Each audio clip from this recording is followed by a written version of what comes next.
¿Qué tal? Soy Marino Jiménez. Bienvenidos una vez más a este segmento analizando el texto dentro del contexto. Nuestro tema de hoy, lo que la religión no te dice, de lo cual sí debes arrepentirte. Mucho se dice del arrepentimiento y de la conversión.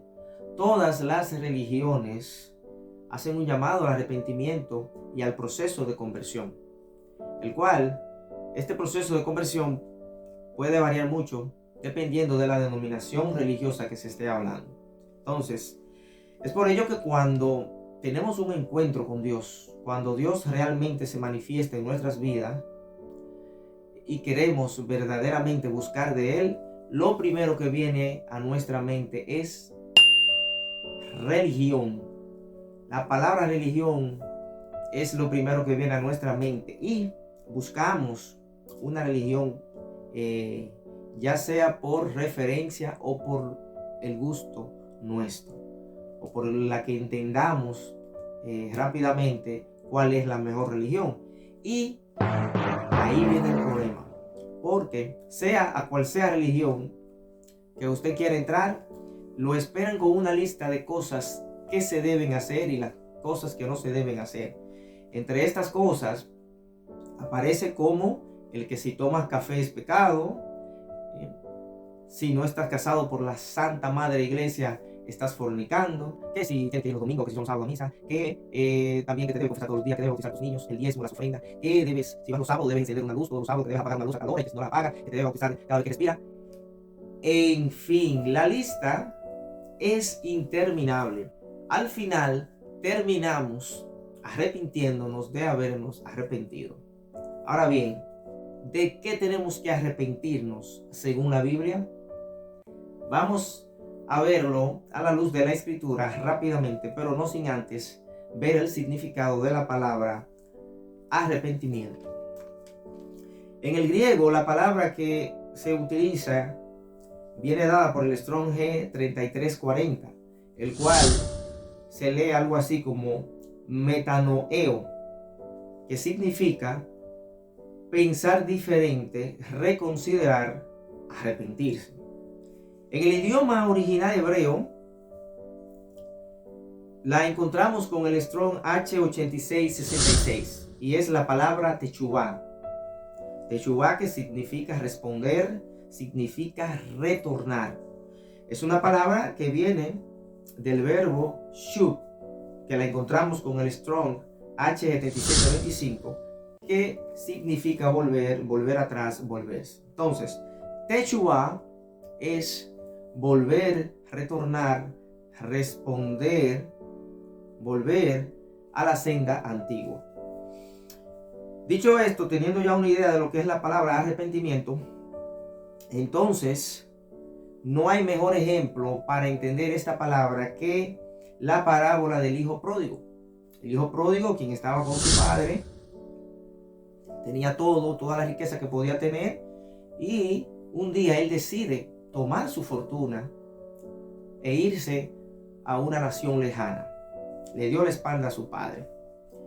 Y cuando estando allí malgasta su fortuna, y cuando se ve en las ruinas, se tiene que llegar a una granja de cerdos y deseaba comer la comida de los cerdos. Entonces es ahí cuando él cambia de su manera de pensar, reconsidera y se arrepiente.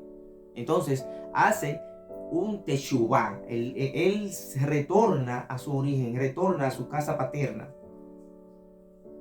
esperando que su padre lo perdone para tan siquiera lo reciba como un empleado, porque él sabía que por lo menos iba a comer bien y no iba a tener que desear la comida de los cerdos. Y ya sabemos la historia, que su padre lo perdonó. Entonces, así nuestro Padre Celestial está en los cielos, está esperando por un arrepentimiento nuestro y que hagamos un verdadero techuvá. Vamos a ver ahora en materia de qué tenemos que arrepentirnos. Vamos a ver un par de textos que nos ayuden y vamos a analizar esto. En Mateo 3, del verso 7 al verso 8, es cuando Juan el inmersor ve a los fariseos y a los saduceos que se acercan y hace lo siguiente. Mateo 3, versos 7, 8. Al ver que muchos de los fariseos y de los saduceos venían a su bautismo, les decía: generación de víboras, ¿quién los enseñó a huir de la ira venidera? Haced pues frutos dignos de arrepentimiento. Juan el Bautista, Yohanan ben Zechariah en hebreo, como se llama, Juan el Bautista, era un profeta muy importante. Fue un profeta súper importante. Fue quien le preparó el camino a Yeshua HaMashiach. Fue quien predicó, quien fue preparando, quien fue bautizando personas para el ministerio de Yeshua. Juan es un profeta de Dios importantísimo. Ahora bien, ¿por qué Juan? La pregunta importantísima, ¿por qué Juan le dice raza de víbora a los fariseos y a los saduceos que hagan frutos dignos de arrepentimiento? O sea, ellos, aparentemente, según Juan, no daban fruto de arrepentimiento. Entonces, para ellos tenemos que darle rewind al tiempo para remontarnos al primer siglo. Así que rewind al tiempo.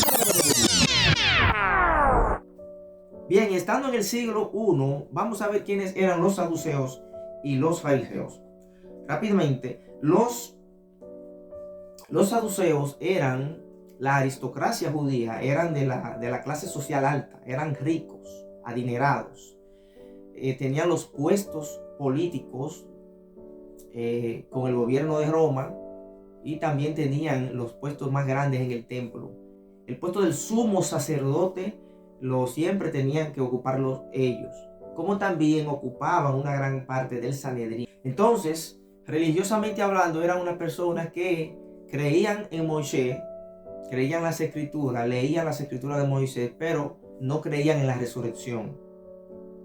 No creían en una vida más allá de la muerte, ni estaban esperando el Mashiach. Ellos les gustaba mucho, como se dice, les gustaba mucho los primeros puestos políticos siempre. Los puestos eclesiásticos tenían que ser los primeros porque tenían dinero y todo. Como era la primera clase, se creían los mejores. Ya usted puede ver. Entonces, los fariseos eran de clase media, eran los rabinos. Estos eran de clase media, tenían los puestos eran encargados de las sinagogas. Había lo que era el templo que construyó Salomón. Los saduceos eran los encargados del templo, que era decir como la catedral más grande. Ahora las sinagogas, los rabinos, los fariseos eran encargados de las sinagogas y todos los días de reposo leían las escrituras. Estos creían en la purificación, creían más en la purificación sacerdotal, los ritos de purificación, y creían en Moisés, pero también le daban muchísima importancia a la ley oral y seguían muchas tradiciones de ancianos y también promulgaban y hacían leyes, supuestamente para proteger la ley de Dios. Y es aquí donde viene el problema, que estaban cambiando la ley de Dios. Supuestamente ellos hacían leyes para proteger la ley de Dios y seguían tradiciones, y la otra parte era que se mezclaban con la política. Lo podemos buscar en Lucas capítulo 20, verso 25. Quieren hacerle una pregunta capciosa a Yeshua preguntándole si era lícito pagar impuestos, pensando como que si Yeshua decía que no, por ahí lo iban a atrapar para entregarlos a las autoridades. Pero, entendiendo Yeshua sus malas intenciones, le dice: ¿por qué me tientan? Y él le responde con otra pregunta y le dice, como siempre, le dice: ¿de quién es la cara que está en la moneda? Y ellos le responden: del César. Entonces Yeshua le dice: pues al César lo que es del César y a Dios lo que es de Dios. ¿Qué quiso dejar dicho Yeshua con eso? Bueno, a lo político, pero a Dios lo que es de Dios. Y ese era el problema de los fariseos. De eso era que Juan el Bautista le decía que tenían que arrepentirse, porque promulgaban leyes y cambiaban la ley de Dios. Bien, entonces básicamente ese era el problema, que cambiaban la ley de Dios. Y la misma Torá, el Pentateuco, los 5 primeros libros de Moisés, en Deuteronomio 4:2 dice: no añadiréis ni disminuiréis de la palabra que yo ordeno hoy, para que guarde mis mandamientos, mis estatutos. Cada vez que venía un fariseo y le añadía un ritual, una ley, según una ley oral, entonces es que Yeshua tenía un enfrentamiento con ellos. Lo podemos ver fácilmente en Mateo 15, del verso 1 al 3. Los discípulos están comiendo sin lavarse las manos. Eso no está en la Torá. No está ni en el Pentateuco, ni en los profetas. Y ellos le reclaman a Yeshua que por qué sus discípulos quebrantan las tradiciones de los ancianos. Entonces es que Yeshua les responde con una pregunta: ¿y ustedes por qué quebrantan los mandamientos de Dios? Por las tradiciones de los ancianos. Entonces ahí vamos viendo que básicamente ese era el problema de los fariseos. Fíjense incluso que muchas religiones hoy en día justifican para no guardar el sábado, que todavía hay que guardarlo, eso no cambia. Muchas personas justifican de que Yeshua violó el sábado, pero en realidad Yeshua nunca violó el sábado. Si leemos en Lucas 4:16 dice: y Yeshua, como de costumbre, iba a los sábados, el día de reposo, estaba en la sinagoga. Él iba a los sábados. El problema es que en la Torá, en el Éxodo, donde están los 10 mandamientos, dice: guardad el día de reposo, el séptimo día, no hacéis ningún trabajo en él, santificarlo, apártalo. 6 días trabajará, ese día descansa y guárdalo para el Señor. Y era eso lo que había que hacer. Pero los fariseos le añadían tantas cosas que no se podía ni escupir, que no se podía cargar una camilla si un enfermo se sanaba en el templo, que no se podía caminar más de 1000 pies. Entonces Yeshua vino contra eso. La discusión no era si era sábado o domingo. Así mismo está lo de lavarse las manos, que si se tenían que hacer un rito de purificación. El primer milagro que hizo Yeshua del vino en las bodas, él violó un rito de purificación de los judíos. Para eso debemos estudiar un poco de historia judía, porque Yeshua, recuerden, fue judío. Y el que guardemos los mandamientos no significa que eso es nada más para los judíos. No, él dijo: los que están aquí, los mandamientos que están en su Torah, esos son los que hay que guardar. Entonces, ese primer milagro que él hizo en la boda de Canaán era violando un rito de purificación de los judíos. Él mandó a profanar unas tinajas que para los fariseos, ellos tenían sus ritos de purificación. Él le mandó a profanar la tinaja. El mismo Yeshua dice en Mateo 5:17, y lo deja bien claro: no penséis que he venido a abrogar la ley y los profetas, sino más bien yo he venido a cumplir. Y sigue diciendo: de cierto os digo, que el cielo y la tierra pasarán, mas ni una yud, que era la letra más pequeña del hebreo, las traducciones actuales ponen ni una jota, pero la jota, obvio está, no existía cuando Yeshua estaba diciendo esto. Pero anyway, como ustedes quieran, ni una jota ni una tilde pasará de la ley hasta que todo se haya cumplido. Entonces, cuando yo salgo afuera y veo que todavía está el mismo cielo y la misma tierra de Yeshua, entonces la ley todavía está vigente. Eso nada más para que ustedes vean cómo es que las leyes van cambiando. Y así viene religión y le dice que somos salvos por gracia. Hermanos, sí, somos salvos por gracia. Nosotros estábamos condenados a la muerte por el pecado. Yeshua vino y venció la muerte. Nos redimió. Borró nuestros pecados. Pero Él no lo borró para que usted vuelva y lo llene otra vez. Si usted está pecando y usted todavía no se ha arrepentido, ok. ¿Se arrepintió? Ya. Haga un cambio en su vida. No vamos a ser perfectos como Yeshua, pero debemos buscar esa perfección. Hasta que cuando venga Yeshua y nos dé un cuerpo nuevo, pero tenemos que creer en nuestro corazón. Y tenemos que creer que es así como Él lo dijo. Y tenemos que bautizarnos y recibir el Espíritu Santo para eso. Entonces es de eso que debemos arrepentirnos, hermanos, de estar añadiéndoles y quitándole a la ley de Dios. Muchos cambian la ley de Dios, le quitan, se mezclan con políticos, es lo que se está haciendo hoy en día. Entonces es lo que se hace hoy en día, que se cambia la ley de Dios. Se cambia como la cambiaban los fariseos y los saduceos. Estos personajes de la historia de Yeshua o de Jesucristo, lo que hacía era que le ponían de más.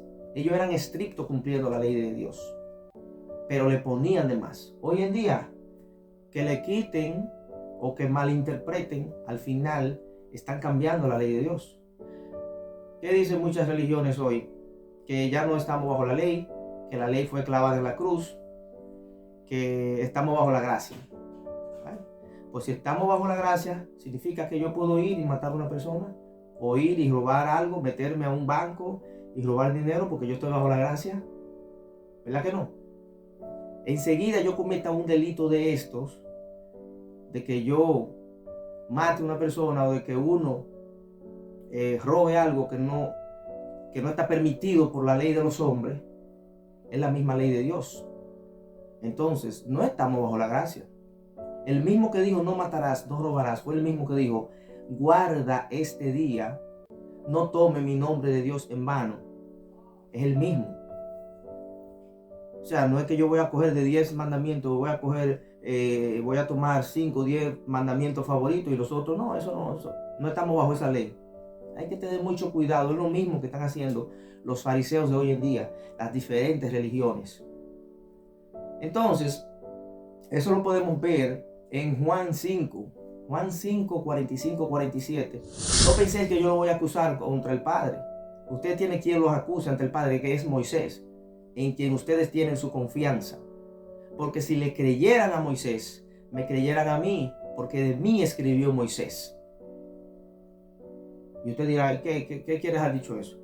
Hermano, usted tiene que irse al contexto histórico para usted entender esa discusión que se está dando entre dos judíos. Porque la gente no quiere entender que Jesucristo era judío y la discusión de Jesucristo fue con los mismos judíos. Y ustedes que dicen, mucha gente y religiones que dicen eso es para los judíos, es que Dios no hace acepción de personas. Dios es Dios de todo el mundo. El sol sale para todo el mundo, la lluvia sale para todo el mundo. El bien y la gracia de Dios y las bendiciones de Dios son tanto para judíos como para gentiles, para todo el mundo. Ahora, el que dice que cree en Dios tiene que someterse a la ley de Dios y está escrita en la ley de Moisés. ¿Y cuál era esa discusión que se daba con Jesucristo y los judíos de su época? Óyeme, ustedes dicen, no crean que yo lo voy a acusar ante el Padre. Ustedes confían en Moisés, o sea, ellos todos los sábados, leían lo que es las escrituras de Moisés y los profetas. El Nuevo Testamento no estaba escrito. Todos los sábados se leía un rollo y ese rollo nada más contenía los 5 libros de Moisés y los profetas, hasta antes del Nuevo Testamento. Entonces, Jesucristo le está diciendo, pero si ustedes le creyeran a Moisés, me creyeran a mí, porque de mí escribió Moisés. En Deuteronomio 18:18, lo dice Jesucristo por eso, dice, hablando Moisés al pueblo a través, o sea, un mensaje de Dios, dile al pueblo que entre ustedes levantaré un profeta, entre ustedes, entre las 12 tribus. En ese entonces le estaba dando un mensaje a 12 tribus. De esas 12 tribus, los judíos son una. Y la gente tiene el malentendido de que nada más es para los judíos. No. De 12 tribus que hay, de entre ustedes levantaré un profeta, el cual ustedes deben escuchar. A las 12 tribus deben escuchar. Que las 10 se dispersaron cuando Jesús vino. Y él era una de esas 12 tribus. Él era de la tribu de Judá. Él era del judío. Sí, por eso él lo dice. Yo vine por las ovejas perdidas de la casa de Israel. Que son las otras tribus que ya se habían dispersado en Asiria. Y que después se dispersaron en España. Y estamos nosotros aquí. Entonces, es por eso, esa discusión judía, usted tiene que irse al contexto histórico para usted entender esa discusión que se está dando entre esos judíos. Y ese era el problema, que Jesús dice, ustedes predican una cosa con la boca, ustedes vienen aquí y me sacan un rollo de Moisés, lo leen a Moisés, pero ustedes no le creen a Moisés. Porque si ustedes le creyeran a Moisés, me creyeran a mí.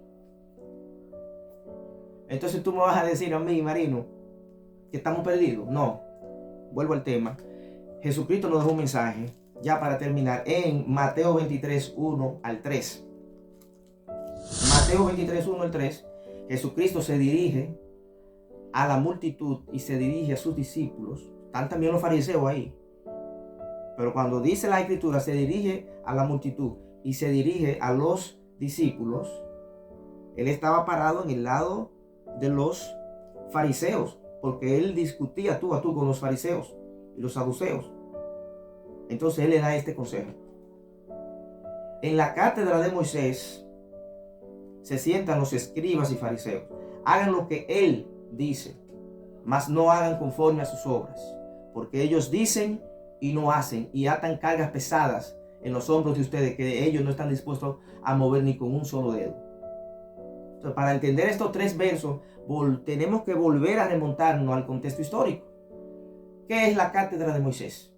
La cátedra de Moisés es una silla con el rollo de las escrituras de Moisés. Por eso le decían la cátedra de Moisés. No es solo la silla, es una silla con el rollo de Moisés.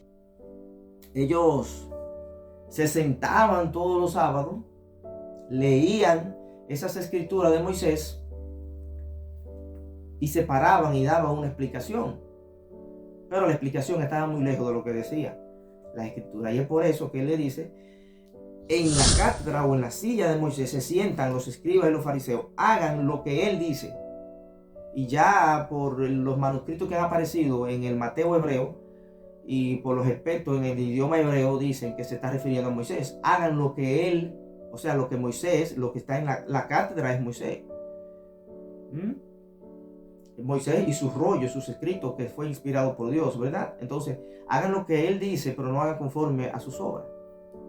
Pero igual, hagan lo que él dice, lo que el fariseo dice mientras está sentado, porque mientras él estaba sentado en la cátedra de Moisés, en la silla de Moisés, leyendo el rollo, él no hacía otra cosa más que leer lo que estaba en la escritura. El problema era cuando ellos se paraban a dar supuestamente las explicaciones.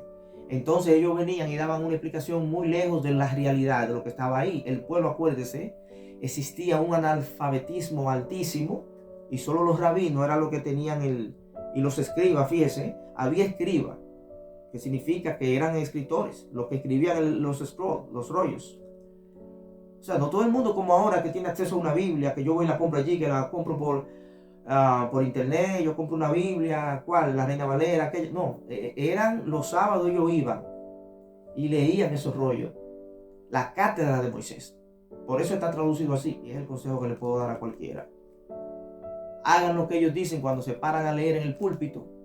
Cuando ellos leen, hagan lo que ellos dicen, o lo que dice él, el que escribió eso, hagan lo que él dice.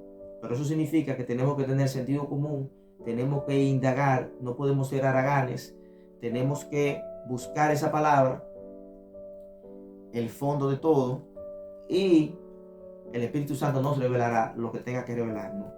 Y al final seremos salvos de la ira venidera. Así que ha sido todo por hoy. Espero que les guste este video. Si les gusta, dale like, comparte con tus amigos, suscríbete al canal y que tengan un feliz y bendecido día. Shalom.